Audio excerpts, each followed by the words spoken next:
हरे कृष्ण। आने वाले 19 अप्रैल 2026 को अक्षय तृतीया है। पूरे वर्ष भर में 3.5 शुभ मुहूर्त होते हैं।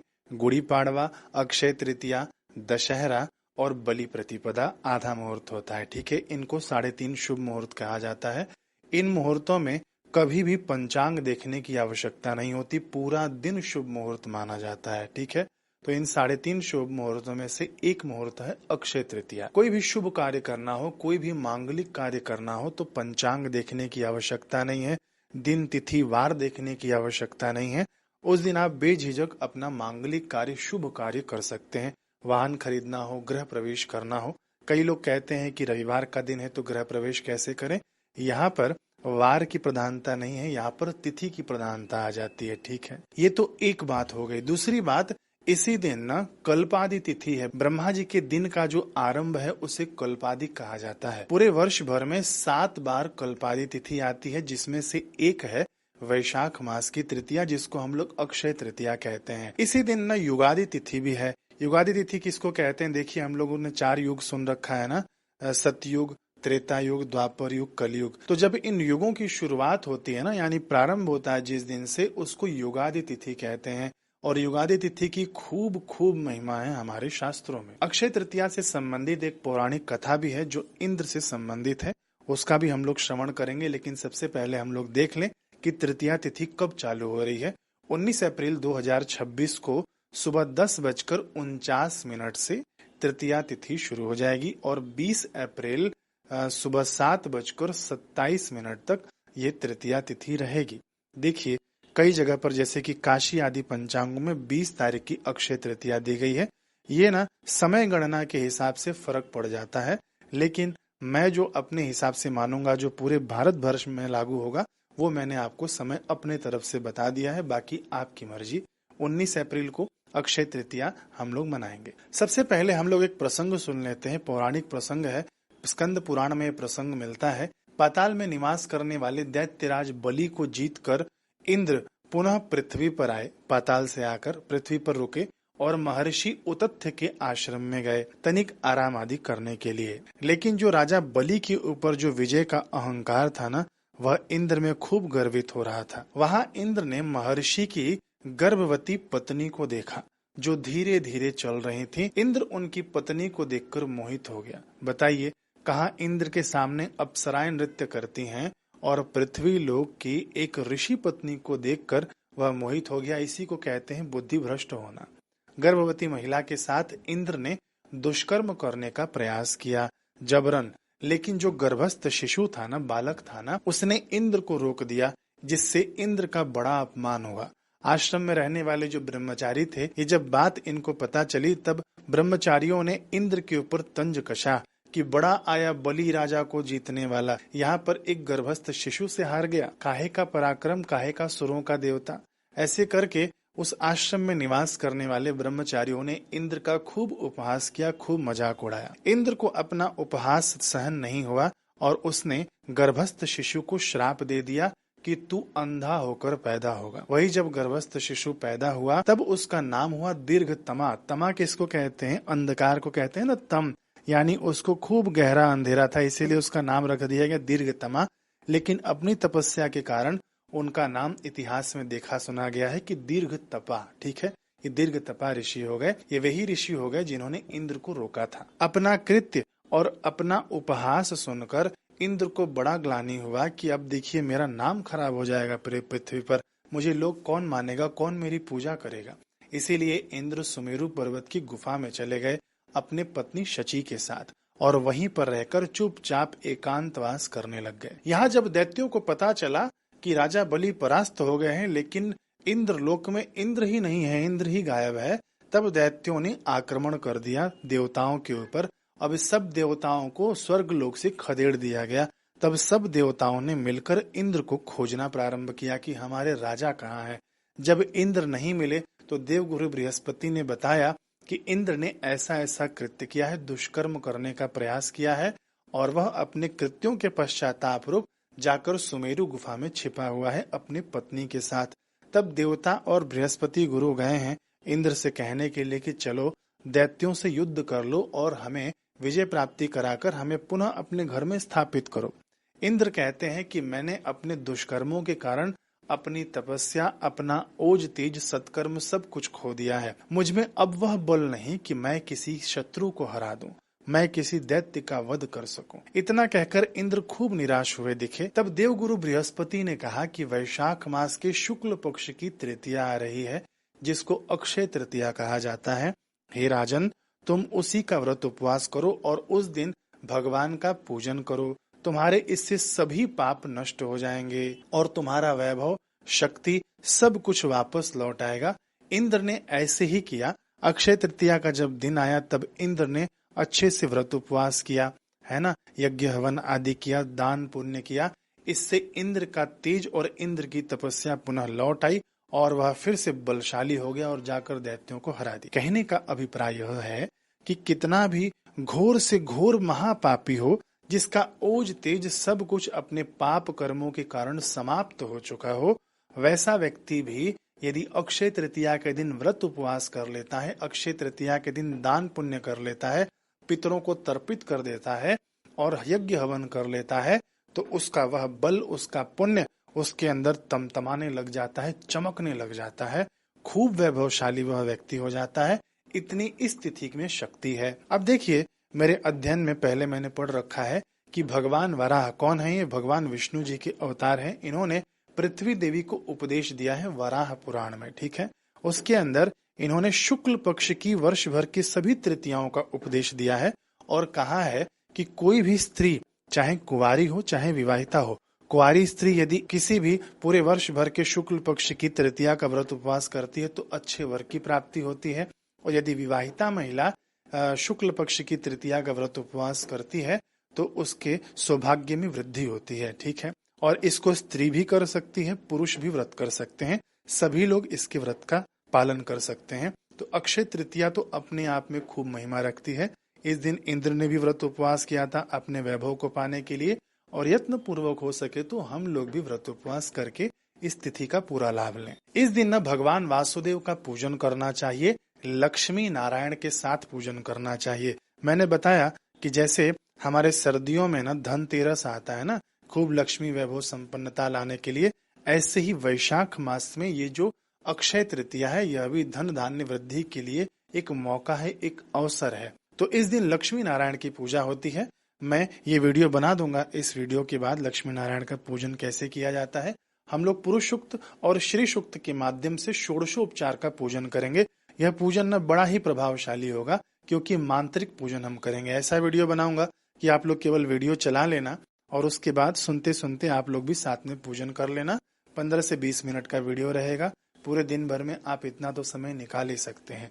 तो पूजन कब करना है? सुबह सुबह करना है हमको। जब अक्षय तृतीया का योग लग जाए ना, तभी से आप लोग पूजन अपना चालू कर देना। अब आइए थोड़ी और महिमा हम लोग सुन लेते हैं। अब देखिए, स्कंद पुराण में श्रुतदेव उपदेश कर रहे हैं। मैं आपको यहाँ से पढ़कर बताऊंगा और उसका अर्थ आप लोग समझते जाना, सुनते जाना। श्रुतदेव कह रहे हैं कि संप्रवक्ष्यामि महात्म्यम पापनाशनम अक्षयाया तृतीयाया सिते पक्षे च माधवे।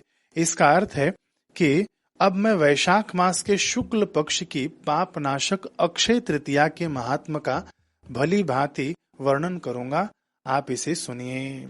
फिर अगला श्लोक आता है, ये कुर्वन्ति चतस्याम वै प्रातः स्नानम भगोदये ते सर्वे पाप निर्मुक्ता यान्ति विष्णु परम पदम। इसका अर्थ है कि जो लोग इस दिन सूर्योदय के समय प्रातः स्नान करते हैं वे सभी पापों से मुक्त होकर भगवान विष्णु के परम पद को प्राप्त होते हैं। तो देखिए, सुबह सुबह उठ जाना। 19 तारीख को सूर्योदय से पहले आप स्नान कर देना। 20 तारीख को भी ये तृतीया लगी रहेगी, तो 20 तारीख के सुबह भी आप लोग स्नान कर लेना, ठीक है ना। कैसे स्नान करना है? उसके अंदर कुछ तिल मिला देना। अपने जल में तिल नहीं मिले तो ऐसे ही हर हर गंगे कहते हुए स्नान कर लेना। कुल मिला के भगवान का नाम लेते लेते भी आप स्नान कर सकते हैं। स्नान कर लेना बिल्कुल सरल यहाँ पर बता दिया गया है कि केवल स्नान करने मात्र से भगवान विष्णु के परम पद को व्यक्ति प्राप्त होता है। और वैसे भी वैशाख मास चालू है, ठीक है ना। प्रातः स्नान की ऐसे भी महिमा है। आपके आसपास नदी हो, है ना, तो आप उसके अंदर भी स्नान कर सकते हैं। कोई भी नदी में आप स्नान करेंगे तो वही पुण्य लाभ बताया गया है। अगला श्लोक स्कंद पुराण में आता है, देवान पितृन मुनिन्यस्तु कुर्याद उद्दिश्य तर्पणम तेनाधितम च तेनेष्टम तेन श्राद्ध शतम कृतम। इसका अर्थ है कि जो मनुष्य इस दिन देवताओं, पितरों और मुनियों के निमित्त तर्पण करता है, उसने मानो संपूर्ण वेदों का अध्ययन कर लिया, संपूर्ण यज्ञ कर लिया और सैकड़ों श्राद्ध कर लिया। देखिए कितनी सुंदर बात यहाँ पर कही गई है कि जो मनुष्य इस दिन देवताओं, पितरों और मुनियों के निमित्त तर्पण करता है, ठीक है, उसने समस्त वेदों का अध्ययन कर लिया, संपूर्ण यज्ञ कर लिया, सैकड़ों श्राद्ध कर लिया। तो देखिए हम लोग तर्पण कैसे करें, क्योंकि हम लोगों ने अभी तक तो यम देवता का तर्पण देखा है, पितृ देवताओं का तर्पण देखा है, ऋषियों का तर्पण हम लोग कैसे करें। तो देखिए संपूर्ण तर्पण की वीडियो अपने चैनल पर पड़ी हुई है, तर्पण बाय योगीराज मनोज, आप लोग सर्च करना। यदि समय मिले तो पूरा तर्पण आप लोग कर लेना विधिवत।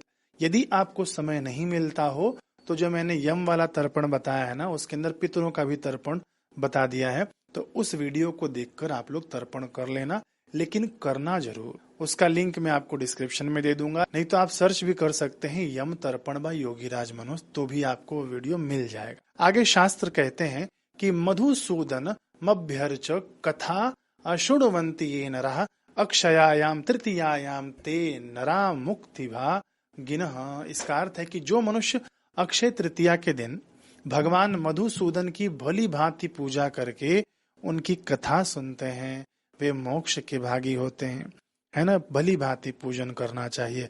मैंने पूजन का भी वीडियो बना दिया है, लेकिन आप लोग देखते नहीं हैं। पुरुष सूक्त के माध्यम से पूजन का वीडियो बनाया है, आप लोग कम से कम रोज न करें तो इस दिन कर लेना, नहीं तो मैं पूजन का वीडियो तो अपलोड करने ही वाला हूँ नया बनाकर, जिसके अंदर लक्ष्मी नारायण का समावेश है उस पूजन में, तो वो वाला आप लोग देखकर कर लेना, ठीक है। अगला श्लोक आता है स्कंद पुराण में, जिसका मैं आपको भावार्थ बता देता हूँ कि इस दिन भगवान विष्णु की प्रसन्नता के लिए जो भी शुभ दान किया जाता है वह भगवान की आज्ञा से निश्चय ही अक्षय फल देने वाला होता है। तदक्षव्यम फलत्येव मधु शासन शासनात्। इसके अंदर आप जो भी दान करेंगे, भगवान विष्णु जी का वरदान है कि वह सब अक्षय हो जाएगा। दान में देखिए, पितरों को आपने जल दान दे दिया, ये भी एक दान ही है ना। आपने जो तृप्त किया, सूर्य भगवान को आप लोग अर्घ दे देना, इस दिन रविवार का दिन है ना, अर्घ देना सूर्य भगवान को। और गरीबों में आप लोग कुछ दान पुण्य कर देना, भले ही कुछ बनाकर उनको ले जाकर खिला देना। वस्त्र दान, अन्न दान, छाता दान, जूता दान, ये सब आप लोग इस दिन कर सकते हैं। खास करके तो इस महीने में जल दान की खूब महिमा है। भगवान कहते हैं कि यह महाशुभ तिथि देवता, ऋषि और पितरों को समर्पित है। इस दिन सनातन धर्म के अनुसार सत्कर्म करने पर इन तीनों को तृप्ति प्रदान करने वाली है। देवता, ऋषि और पितर, ये तीनों ही तृप्त हो जाते हैं।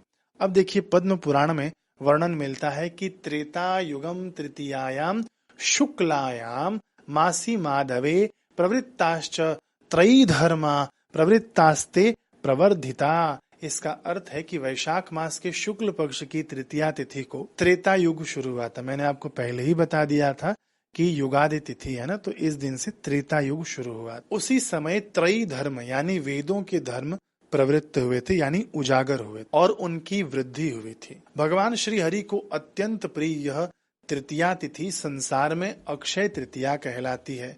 इस दिन किया गया स्नान, दान, पूजा, श्राद्ध, जप और पितरों के तर्पण का फल अक्षय हो जाता है, कभी नष्ट नहीं होता। ये कौन बता रहा है? भगवान नारायण बताते हैं। स्नाने दानार्चने श्राद्धे जपे पूर्वज तर्पणे, है ना। स्नान, सुबह स्नान करना है, दान अर्चन यानी भगवान का पूजन, श्राद्ध तर्पण, ठीक है। जप, इस दिन सब कुछ करना, लेकिन जप खूब करना। अधिकम जपम अधिकम फलम, मन में भी जप कर सकते हैं, माला से भी जप कर सकते हैं। महाराज हम किसका जप करें? जो भी आपके इष्ट देव हैं उनके नाम मंत्रों का जप करिए, है ना। अथवा तो आपके गुरु ने आपको मंत्र दिया है तो गुरु मंत्र का आप लोग जप करिए, लेकिन जप जरूर करिएगा, यह भी आपका अक्षय हो जाएगा। जो कुछ भी आप सत्कर्म करेंगे सब अक्षय होने वाला है। आगे हमारे शास्त्र कहते हैं कि युगे युगे वर्ष शतेन दानम युगादि काले दिवसेन तत्फलम। इसका अर्थ है कि आप दूसरे युगों में 100 वर्षों तक जो दान करेंगे, यानी 1 दिन, 2 दिन, 10 दिन, 20 दिन, 1 साल, 10 साल, 100 साल तक आप दान करेंगे तो जो आपको पुण्य मिलेगा वही पुण्य कलयुग में एक युगादि तिथि के दिन दान करने से आपको मिल जाएगा। यानी एक दिन आप दान करिए अक्षय तृतीया के दिन और 100 वर्षों के दान का पुण्य फल आप लोग पा जाइए। जी हाँ, फिर से श्लोक में आपको बता दूं, युगे युगे वर्ष शतेन दानम युगादि काले दिवसेन तत्फलम। शास्त्र आगे कहते हैं कि मनवाद्यासु युगाद्यासु प्रदत्तः सलिलांजलि। सलिलांजलि यानी एक अंजलि जल भी यदि आप इस दिन अपने पितरों को जल अर्पित कर देते हैं तो सहस्र वर्ष किम तृप्तिम पितृणामाहवेत परा। तो आप अपने पितरों को तृप्त कर देते हैं, हजारों वर्षों के लिए वह पितृ संतुष्ट हो जाते हैं युगादि तिथि पर दान करने से, कल्पादि तिथि पर दान करने से। ये न दोनों तिथियां एक ही दिन पड़ रही हैं अक्षय तृतीया के दिन। या मनवाद्या युगाद्याश्च तिथयस्तासु मानवः स्नात्वा हुत्वा च दत्त्वा च जप्त्वा अनंत फलम लभेत। जो मनवादि और युगादि तिथियां शास्त्रों में बताई गई हैं, उन पवित्र तिथियों पर मनुष्य द्वारा किया गया स्नान, हवन, दान, जप सब अनंत हो जाता है, जो कभी नष्ट नहीं होता। अब देखिए कितने सारे शास्त्रों में इसकी महिमा है। मैंने खूब सारे शास्त्रों का वर्णन आपके आगे रख दिया है। और भी मिलता है शास्त्र में कि कृतम श्राद्धम विधानेन मनवादिषु युगादिषु हायनानि द्विसहस्रम पितृणाम तृप्तिदम भवेत। यानी इस दिन आप पितरों के लिए तृप्ति के लिए जो कुछ भी कार्य करते हैं ना, उससे पितृ 2000 वर्षों के लिए तृप्त हो जाते हैं। कहीं कहीं पर 2000 वर्ष मिलता है इस दिन के लिए, कहीं कहीं पर 1 वर्ष के लिए तृप्ति मिलता है, कहीं कहीं पर अक्षय तृप्ति का वर्णन आता है। कुल मिला के इस दिन न पितरों के तर्पण के लिए आप लोग चूकना नहीं, भूलना नहीं। ठीक है, तो आइए फिर से हम लोग पूरे वीडियो का सार समझ लेते हैं कि हमको इस दिन करना क्या है। इस दिन सबसे पहले आप लोग ये सतर्कता रखना कि 19 तारीख की सुबह में और 20 तारीख की सुबह में आप लोग स्नान कर लेना। कोई लोग बोलेंगे कि हम 19 को ही करें, केवल 20 को नहीं करें। अरे प्रभु, आप 20 को कर लेंगे तो कौन सा घाटा जाएगा आपका, कर लेना। वैशाख मास चालू है, एक दिन का स्नान भी खूब महत्व रखता है वैशाख मास का। ठीक है ना, तो 2 दिन आप लोग स्नान कर लेना। ये हमारा प्रातः स्नान हो गया। फिर उसके बाद जब अक्षय तृतीया का योग चालू हो जाए तो उसके अंदर ना आप चीज वस्तुएं पहले से ही तैयार रखना, आप उनका स्पर्श करना।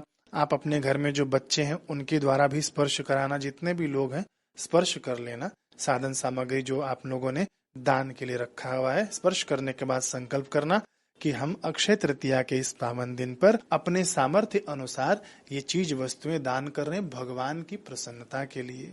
फिर आप उन चीज वस्तुओं को जरूरतमंदों में दान कराना। ठीक है, दान में आप ना, मैं हमेशा बताता हूँ, पितरों के निमित्त दान करें तो कुत्ते को रोटी देनी चाहिए, कौवों को भी देना चाहिए।